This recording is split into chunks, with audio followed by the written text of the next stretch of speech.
말씀에 귀를 기울이겠습니다. 하나님 말씀은 마가복음 14장 32절로 42절인데 늘 말씀드립니다만 예배에 오시면 제일 먼저 성경을 찾아놓는 습관을 기르십시오. 찾으신 줄 알고 마가복음 14장 32절부터 봉독해 드리겠습니다. 그들이 겟세마네라 하는 곳에 이르러 예수께서 제자들에게 이르시되 내가 기도할 동안에 너희는 여기 앉아 있으라 하시고 베드로와 야고보와 요한을 데리고 가실새 심히 놀라시며 슬퍼하사 말씀하시되 내 마음이 심히 고민하여 죽게 되었으니 너희는 여기 머물러 깨어 있으라 하시고 조금 나아가사 땅에 엎드려 될 수 있는 대로 이때가 자기에게서 지나가기를 구하여 이르시되 아빠 아버지여 아버지께는 모든 것이 가능하오니 이 잔을 내게서 옮기시옵소서. 그러나 나의 원대로 마옵시고 아버지의 원대로 하옵소서 하시고 돌아오사 제자들이 자는 것을 보시고 베드로에게 말씀하시되 시몬아 자느냐 내가 한 시간도 오늘 설교 제목입니다. 따라하십시다. 깨어 있을 수 없더냐. 한 번 더 깨어 있을 수 없더냐. 시험에 들지 않게 깨어있어 기도하라. 마음에는 원이로되 육신이 약하도다 하시고 다시 나아가 동일한 말씀으로 기도하시고 다시 오사 보신즉 그들이 자니 이는 그들이 눈이 심히 피곤함이라. 그들이 예수께 무엇으로 대답할 줄을 알지 못하더라. 세 번째 오사 그들에게 이르시되 이제는 자고 쉬어라. 그만 되었다. 때가 왔도다. 보라 인자가 죄인의 손에 팔리느니라. 일어나라 함께 가자. 보라 나를 파는 자가 가까이 왔느니라. 아멘. 오늘 이 말씀은 제목의 말씀은 깨어 있을 수 없더냐. 이 질문은 잠들어 있는 제자에게 주님이 하신 말씀이시죠. 주님이 12제자 가운데 9명의 제자는 산 밑에 앉아 있으라고 말씀하시고 특별히 베드로와 야곱과 요한 다른 제자들보다는 그래도 주님의 마음을 좀 알 것이라고 생각했던 세 제자들을 데리고 산 위로 올라가셨습니다. 나머지는 산 밑에 앉아 있으라고 말씀하셨지만 이 세 명의 제자들에게 뭐라고 말씀하셨냐면 깨어 있으라고 말씀하셨어요. 그리고 주님이 기도하러 가셨다가 되돌아와 보니까 깨어 있는 게 아니라 깊은 잠에 잠들어 있습니다. 그때 하신 말씀이 오늘 제목 말씀입니다. 저는 이 제목을 여러분 마음 깊이 새기고 오늘 우리가 깨어 있을 수 없더냐 이 말씀을 가슴에 새기고 다시 한번 우리 신앙생활이 깨어날 수 있는 주님의 능력의 말씀이 되기를 주의 이름으로 축원합니다. 깨어 있을 수 없더냐. 우리 한번 따라해 볼까요? 깨어 있을 수 없더냐. 더 정확하게 말하면 한 시간도 깨어 있을 수 없더냐 이렇게 말씀하셨습니다. 참 오늘 우리 신앙생활 하면서 여러분 어떻게 이 말씀을 생각하십니까?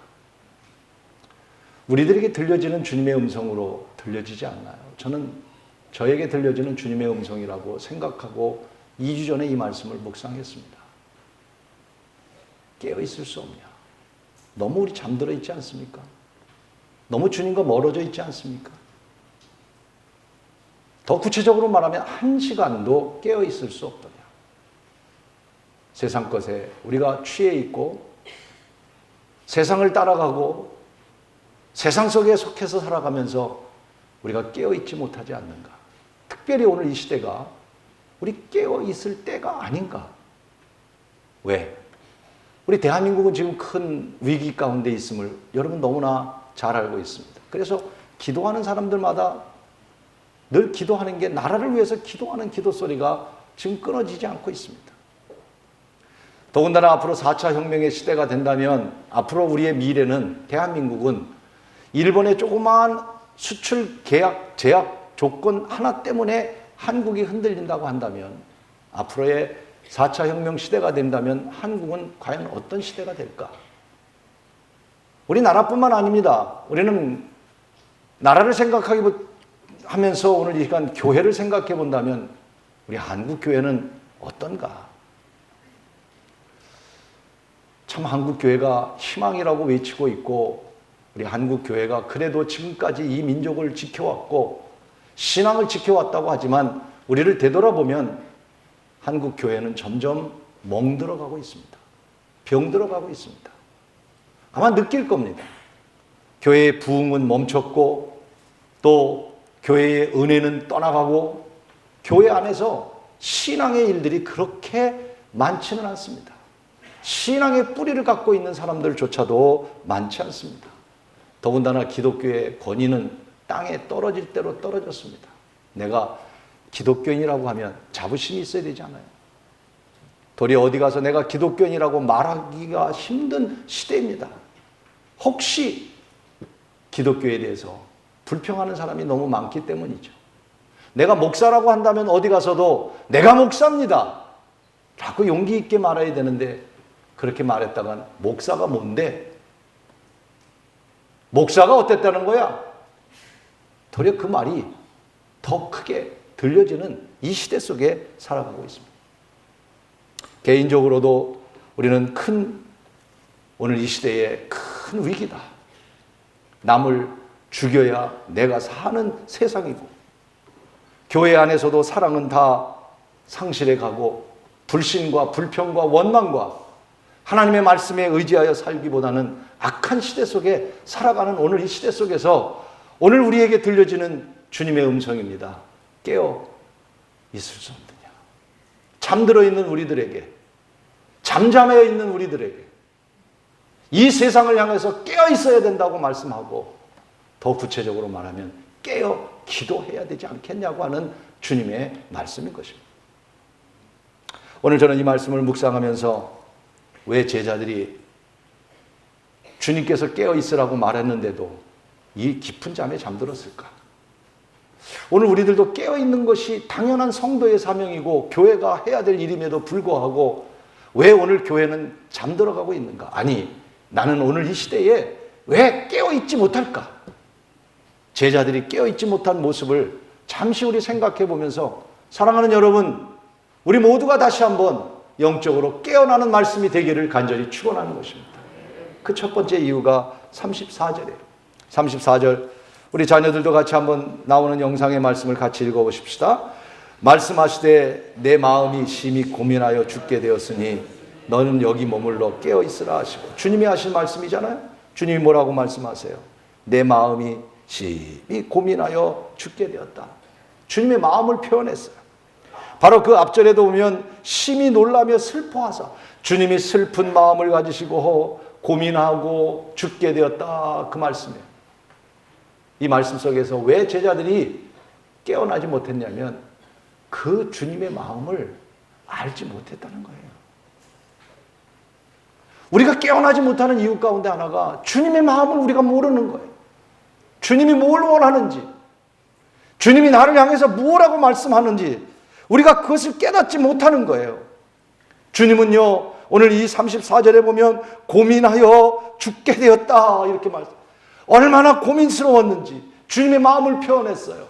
그래서 그는 이제 제자들을 두고 산에 올라가셔서 땀방울이 핏방울이 되도록 기도하시고 마음은 원이로 돼 정말 주님이 기도하시면서 이제 주님 말씀합니다. 아버지 이 잔을 내게서 옮기시옵소서. 이 잔을 내게서 옮기시옵소서.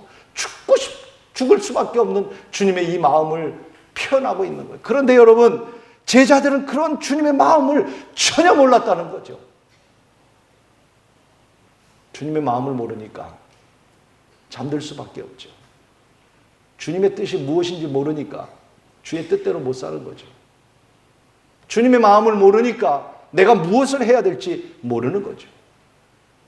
오늘 여기 사실은 14장 이전에 13장에 예수님께서 겟세마네 동산에 올라가시기 전에 베드로에게 제자들에게 이렇게 말씀하셨어요. 내가 곧 십자가에 죽을 것이다. 이렇게 말씀하셨어요.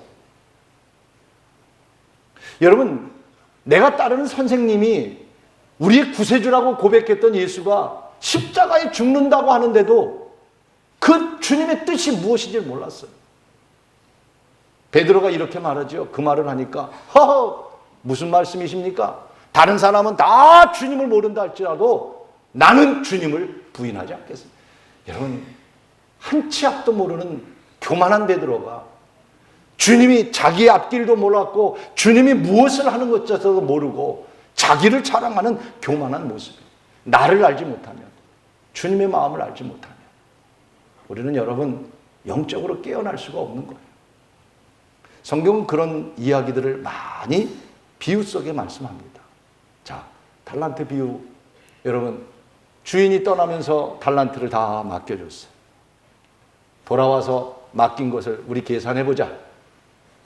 그랬더니 5달란트 맡은 자는 기쁨으로 달려왔습니다. 5달란트를 갖다 내미니까 주인이 말합니다. 잘했다, 잘했어, 잘했어, 잘했어. 착하고 충성된 종.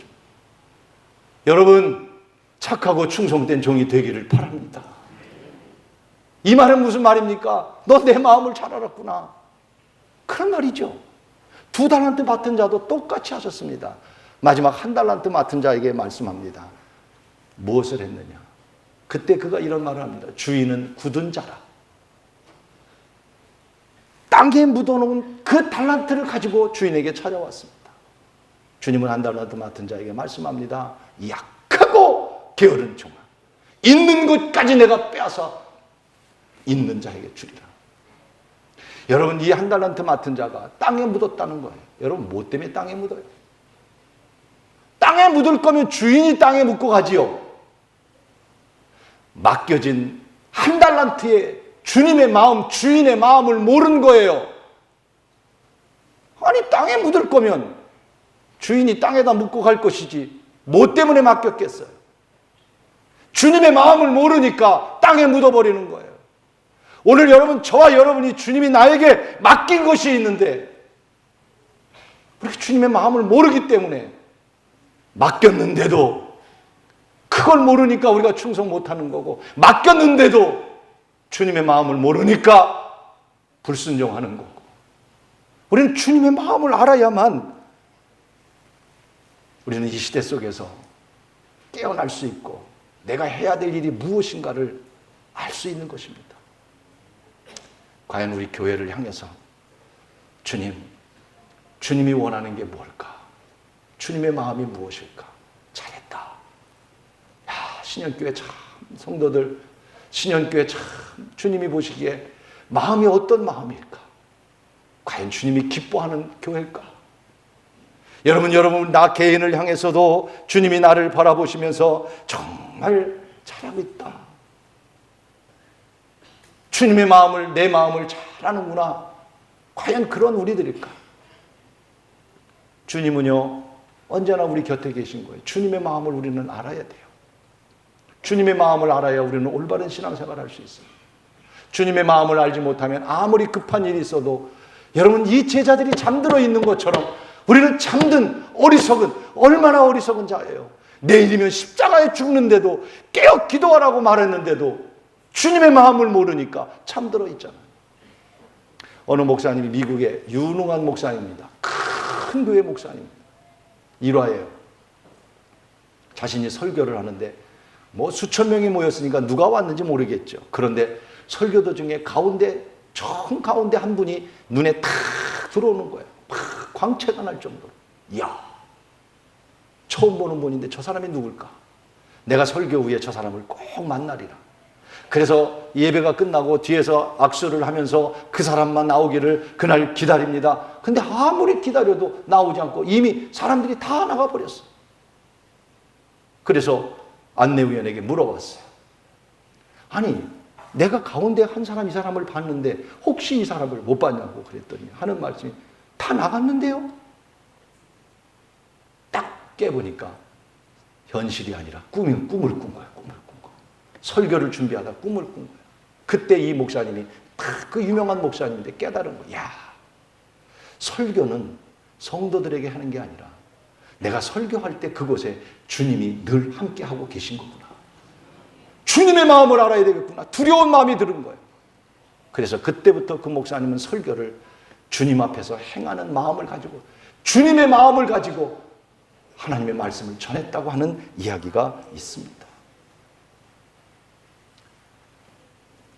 오늘 우리가 그렇잖아요. 부모의 마음을 알면 그때부터 효도하는 거. 부모의 마음을 모르기 때문에 부모를 속삭이고 불순종하고, 그러나 철이 들고, 그리고 내가 부모가 됐고, 내가 부모가 됐다고 다 되는 게 아니라 부모님이 정말 귀하게 느껴지고, 그 부모님의 마음을 알면 그제서부터 내가 부모님을 위해서 잘못 살았구나, 부모님에게 효도하지 못했구나, 그래 효도해야지, 마음을 알면 그렇게 되는 거예요. 한국에 은퇴하신 지 얼마 되지 않는 유명한 목사님이 있습니다. 글을 잘 쓰는 분이에요. 그런데 그분이 은퇴하자마자 폐암에 걸렸어요. 그래서 항암 치료를 해요. 글을 잘 쓰는 분이기 때문에 항암 중에 그분이 글을 쓴 내용 가운데 내용이 이런 글이에요. 자기가 암에 걸려 보니까 이제야 암에 걸려서 항암을 앓는 사람들의 그 고통을 알겠구나. 내가 그들을 위해서 어찌 기도하지 않겠는가.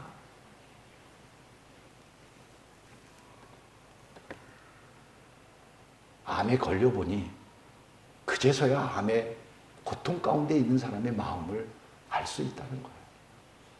마음을 알고 나니 내가 어찌 그들을 위해서 기도하지 않겠는가. 마음이 깨달아지면 기도하게 되고, 마음이 깨달아지면 동정하게 되고, 마음이 깨달아지면 섬기게 되는 거예요. 그런데 오늘 우리가 깨어나지 못하는 제자들의 이유가 뭡니까?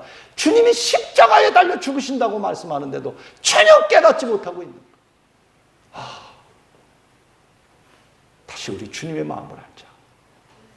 이 시대를 향한 주님의 마음, 우리 교회를 향한 주님의 마음, 나를 향한 주님의 마음.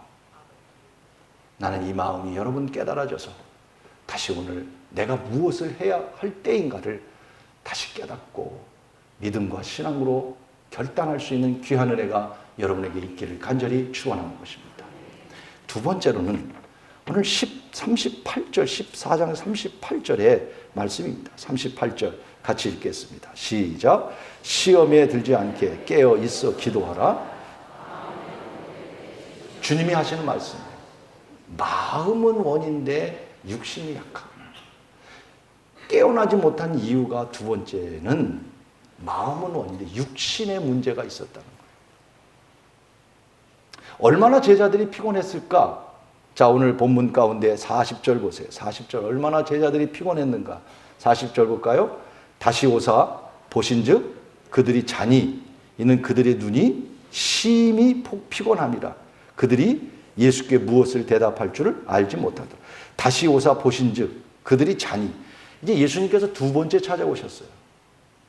찾아왔는데 첫 번째는 그들을 깨우면서 한 시간도 깨어있을 수 없겠느냐? 이렇게 말씀하시고 기도하러 다시 가셨다가 돌아와 왔더니 얼마나 제자들이 피곤했는지 예수님이 온 것도 알지 못하고 잠들어 있는 거예요. 그 눈이 얼마나 무거운지, 얼마나 피곤한지. 여러분, 육신이 피곤하면 우리가 아무것도 못하잖아요. 하고는 싶은데. 응? 여러분, 우리가 헌금을 하고 싶어도 돈이 없는데,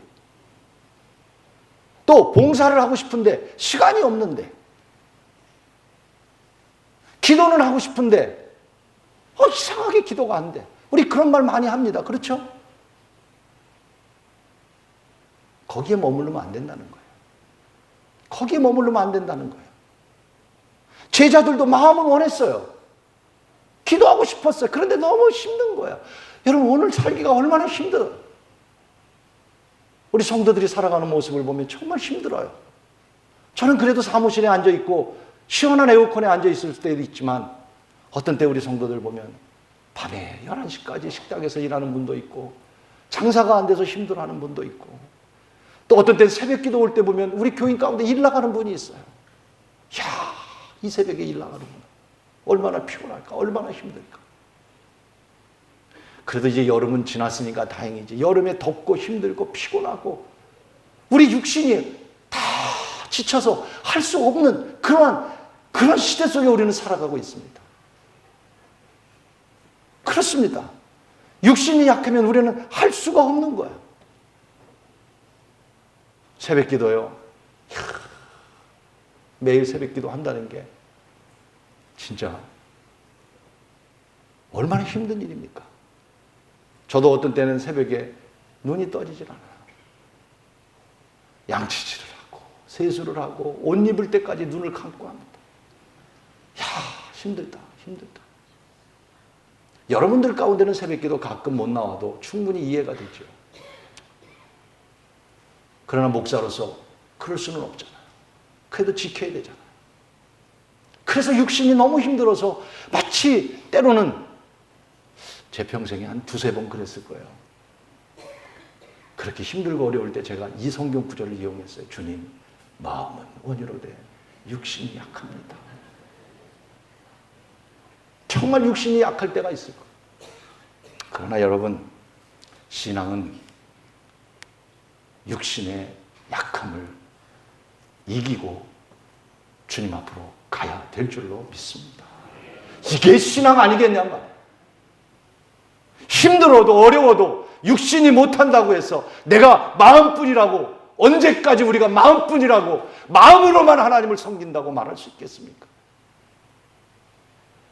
없어도 드릴 수 있어야 되고, 힘이 없어도 내가 하려고 노력하고. 여러분, 이 제자들을 보십시오. 너무나 우리처럼 힘들어서. 결국 여러분, 우리는 육신을 따라가면 안 된다는 말이죠. 이런 성경을 한번 찾아보세요. 로마서 8장을 찾아보세요. 로마서 8장을 찾아보세요. 로마서 8장에 보면 13절, 14절, 우리가 육신대로 살면 안 된다는 걸 말씀드리려고 해요. 아무리 육신이 피곤해도 그 육신대로 따라가면 안 된다는 걸 말씀드리려고 해요. 13절, 14절, 8장 읽겠습니다. 시작. 너희가 육신대로 살면 반드시 죽을 것이라고 했어. 영으로서 몸의 행실을 죽이면 살리라 그랬어. 14절. 무릇 하나님의 영으로 인도함을 받은 사람은 곧 12절 읽게. 12절. 시작. 그러므로 형제들아, 우리가 빚진 자로 돼 육신에게 져서 육신대로 살 것. 육신대로, 육신에 따라서 살면 안 된다는 거예요. 이겨야 된다. 극복해야 된다. 이게 신앙이다. 저는 여러분이 믿는 사람들이 아닌, 교회가 아니라면 저는 이런 말 하고 안 하겠습니다. 마음껏 살라고 얘기하겠습니다. 누리며 살라고 얘기하겠습니다. 그러나 우리는 믿지 않는 사람들이 아니에요. 예수의 십자가의 보혈로 구원받은 하나님의 사람들이에요. 그렇다면 우리는 달라야 돼요. 육신만 따라가면 안 돼요. 그 길은 멸망의 길이라고 말씀하셨어요. 여러분, 로마서 읽은 김에 8장 7절 8절 같이 읽겠습니다. 시작. 육신의 생각은 하나님과 원수가 되나니 이는 하나님의 법에 굴복하지 아니할 뿐 아니라 할 수도 없습니다. 육신에 있는 자들은 하나님을 기쁘게 하죠. 여러분, 육신대로 가면 죽는 거고, 육신에 따라가면 거기는 하나님을 기쁘게 할 수 없다라고 말씀하고 있는 거예요. 육적인 것의 특징은 뭡니까? 편안함 아닙니까? 저는 깨어있으라고 얘기하는데도 지금 이 시간에 잠든 여러분 부럽습니다. 정말 부럽습니다. 이렇게 소리를 지르는데도 잠든 영혼이요 깨어나시기 바랍니다. 육신은요 그거예요. 편안한 거예요. 서 있으면 앉고 싶고, 그렇죠? 나는 여러분이 지금 얼마나 부러운지 알아요? 난 서 있는 게 얼마나 힘든지 알아요? 여러분들은 앉아있는 분은 그럴 거예요. 허리가 아픈데 목사님 빨리 설교 끝나면 아우 누워야 되는데, 눕고 싶을 거예요. 그렇죠? 쓰면 앉고 싶고 앉으면 눕고 싶고, 눕고 싶으면 그 다음에 뭔지 아세요? 말 안 하겠어요. 육신이 그런 거예요. 육신이라는 것은 편안해야 돼요. 즐거워야 돼요. 어제 퀴어 축제가 있었어요. 우리 성도들도 많이 참여하셔서 감사해요. 인천의 기독교인들이 그래도 뜻을 갖고 모였어요. 여러분, 이 퀴어 축제에 하는 아이들은 10대, 20대 아이들이에요. 10대, 20대. 참. 어느 박사님이 나와서 퀴어 축제에 대한 이야기를 하면서 이렇게 얘기하더라고요. 그들이 말하는 것을 반박하는 두 가지를 얘기하는데, 여러분 참고로 들었으면 좋겠어요. 첫째가 태어나면서부터 선천적이라는 거예요, 자기들은. 그래서 그렇게 하고 싶지 않은데 어쩔 수 없다는 거예요. 그걸 반박하더라고요. 그렇다면 쌍둥이로 태어났을 때 왜 하나이는 동성애자가 되고 하나이는 동성애가 안 되느냐? 둘 다 똑같은 DNA를 갖고 태어났기 때문에 둘 다 선천적이라면 동성애가 돼야 되는데 하나는 되고 하나는 아닌 거 볼 때 절대 선천적인 게 아니다. 이렇게 얘기를 하죠. 둘째, 차별이라고 얘기해요. 우리가 이렇게 동성애들이 모여있는데 왜 반대하고 인권을 차별하느냐고. 여러분, 우리는 절대로 그들을 차별한 적이 없습니다. 그들의 행동을 잘못됐다고 말할 뿐입니다. 그렇죠? 그런 거예요. 그런데 문제는 뭐냐면 아까도 텔레비에 영상에 나왔지만 교과서에 동성애는 인권으로 인정해야 된다고 교과서에 박혀져 나오는 거예요. 인권이라는 거예요. 차별이라는 거예요. 오늘 우리 여러분 한국 이 교육 계통이 얼마나 무섭게 침투되었는가를 우리는 알아야 합니다. 그들이 왜 그럽니까? 자기의 육적인 쾌락을 위해서 가는 거예요. 저는 그날 어제 그 햇빛에 그래도 어제 날씨는 참 좋았지만 햇빛이 굉장히 강했어요. 그 햇빛에 2시간, 3시간 그래도 자기의 시간을 다 포기하고 오셔서 앉아서 함께 찬양하고 하는 모습을 보면서 너무너무 고마운 마음이 가졌어요. 야, 그래도 나라를 살리겠다고 저렇게 우리가 모였구나. 한 800m를 부천역정까지 걸어가면서 깃발을 들고 걸어가면서 별 생각이 다 들더라고요. 지나가는 사람들이 욕하는 것 같아요. 기독교인들 좀 뭐 하는 짓이야? 왜 기독교에 대한 자부심이 없는지. 그래도 수많은 사람들이 부평역전에 모였습니다. 저도 맨 앞에서 깃발을 들고 서서 기도를 하면서 안타까운 것은 이렇게 노인들이 햇빛에 2시간, 3시간 앉아 있는데 청년들은 다 어디 간 건가? 오늘 청년 시대는 못하는 건가? 막 얼마나 가슴이 미어지는지. 기도하는데 그래도 다행히 맨 앞에서 몇 명의 청년들이 눈물을 막 흘리면서 청년들이 기도하는 모습을 보면서 여러분 제가 얼마나 가슴으로 울었는지 몰라요. 이야, 그래도 저렇게 우는 청년들이 있구나. 사랑하는 여러분, 우리 육신은 편한 대로 가기를 좋아하죠. 그러나 육신대로 가면 망합니다. 육신대로 가면 멸망이라고 말씀하셨어요. 마음은 온유로되 육신이 약하기 때문에 못한다는 말 우리는 하면 안 됩니다. 그렇습니다. 여기 오늘 공부하는 우리 학생들이 있어요. 공부하는 학생들이 잘 거 다 자고 놀 거 다 놀고 여행할 거 여행 다 하고. 여러분 그렇게 해서 우리가 될 수 있습니까? 아닙니다. 안 됩니다. 육신의 편한 대로 하면 안 됩니다. 깨워야 되는 겁니다. 다이어트도 마찬가지예요. 여러분 가운데 요새 다이어트 하는 분들 요새는 좀 적은 것 같은데 다들 날씬하셔서 적은 것 같은데 과거에는 다이어트 하는 분들이 참 많았어요. 다이어트를 성공하는 방법이 뭡니까? 저는 2가지라고 생각해요. 운동과 먹는 거예요. 요새 보면 이렇게 텔레비 광고에 나오더라고요. 왜 먹을 걸 먹지 않고 다이어트를 하십니까? 이 약을 먹으면 다이어트가 됩니다. 동아제약 딱 나오더라고요. 아니에요. 우리가 약을 먹어서 여러분 몸을 만들고 몸을 뭐 하려고 하는 거, 제가 인하대학교 IRB 위원이에요. IRB 위원. 약이라는 게 얼마나 무섭고 잘못됐다는 걸 여러분 알아야 돼요. 그거로 되는 게 아니고. 여러분 다이어트는 어떻게 해야 되냐면 운동하고 먹는 걸 잘 절제해야 돼요. 그래서 여러분이 마음에 결단을 딱 하고 내가 오늘부터 먹는 거 절제하고 다이어트 하겠다 딱 결정을 하는 거예요. 그러면 그날부터 어떻게 먹고 싶은지 그런 거예요. 제가 2년 동안 그래도 제가 이렇게 몸을 만들 수 있고 건강을 지킬 수 있는 것 가운데 하나는 2년 동안 지금까지 정말 사정이 있는 날만 빼고 힘들지만 산에 올라가는 일을 한 번도 빠지지 않고 지금까지 제가 제 육신이 어떤 때는 정말 가고 싶죠. 오늘은 쉬자. 이제 해도 졌고 어두워졌는데 6시 반, 7시 다 됐는데 오늘은 바빠서 못하니까 오늘은 쉬자라고 생각하다가도 아니야. 내가 이 육신에 치면 나는 약해져. 어두워져도 나는 올라가는 거예요. 여러분 그 결단이 있기 때문에 내 배를 보세요. 배가 얼마나 정말이에요. 육신대로 따라가면 쉬고 싶죠. 여러분 생각대로 따라가면 편안한 길 택하기를 원하죠. 주님 말씀하세요. 왜 제자들이 그랬을까요? 육신대로 따라갑니다. 마음은 원이었어요. 여러분 신앙생활은 마음은 원이에요.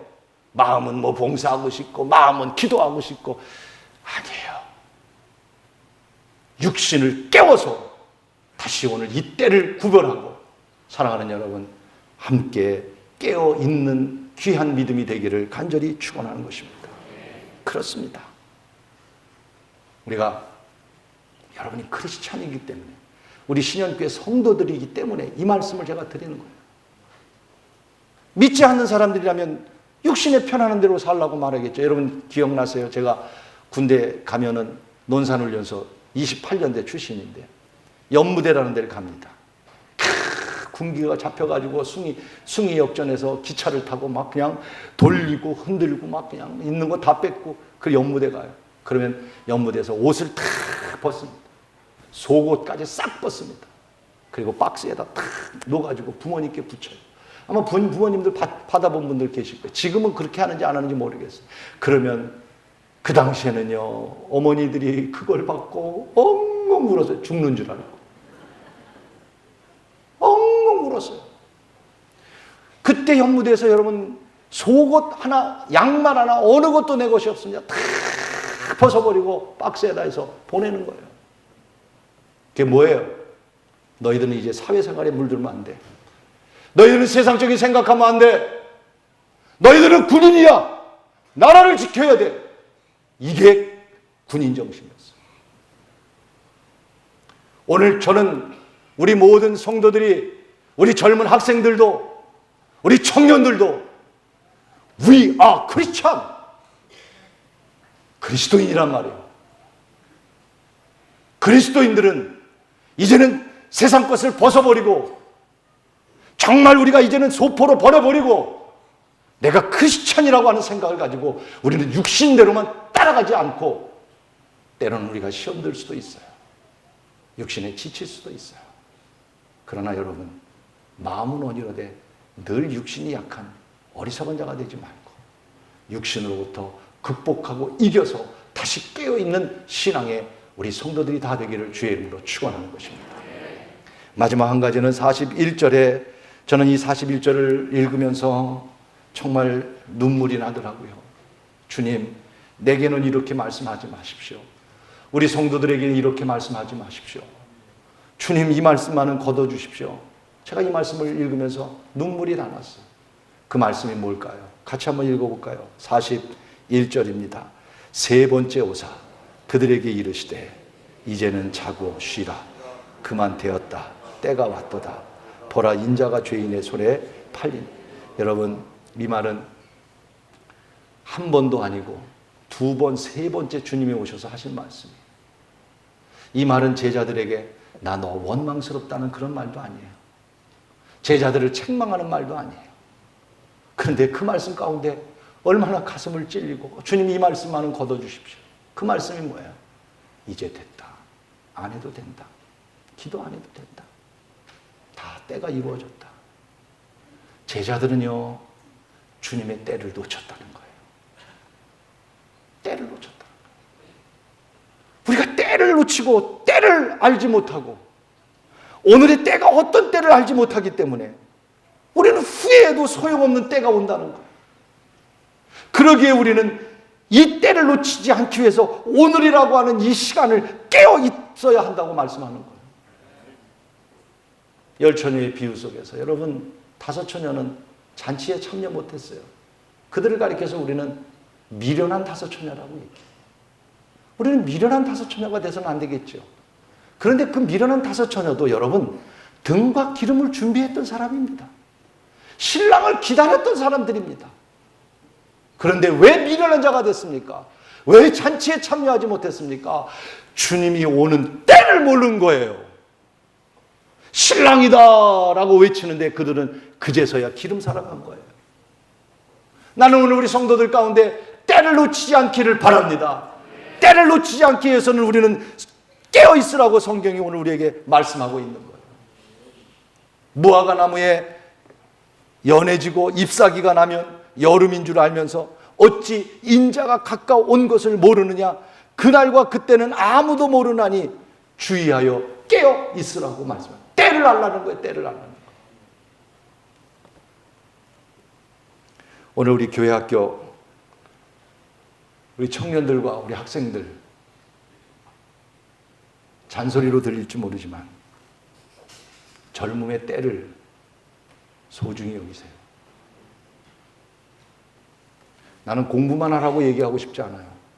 진짜 올해를 받은 학생들을 보면 소름이 끼쳐요. 어떻게 하면 올해를 받을 수 있을까? 너무 훌륭하고 잘했어요. 그러나 공부만 잘하는 게 아니라 신앙을 갖고 하나님의 자녀로 잘 자라가기를 주님의 이름으로 간절히 축복합니다. 우리 젊음의 때에 공부도 하고 젊음의 때에 좋은 믿음의 사람들이 되고 또 젊음의 때에 좋은 추억을 만들어가고 그리고 젊었을 때 더욱더 하나님을 만나고 하나님과의 체험 속에서 여러분 다니엘과 같은 친구, 요셉과 같은 친구, 에스더와 같은 친구 훌륭한 하나님의 일꾼들이 많이 나올 수 있기를 주의 이름으로 축복합니다.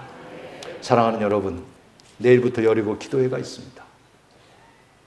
물론 저는 여리고 기도회를 준비하면서 이 말씀을 준비했지만 오늘 지금 기도할 때 아니겠습니까? 정말 나라를 위해서 기도할 때 아니겠습니까?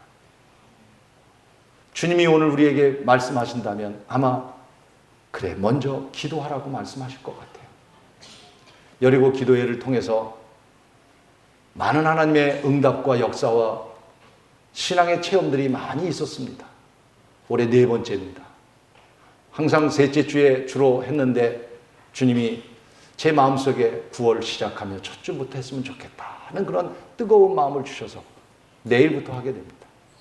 저는 교회 행사가 되기를 원치 않습니다.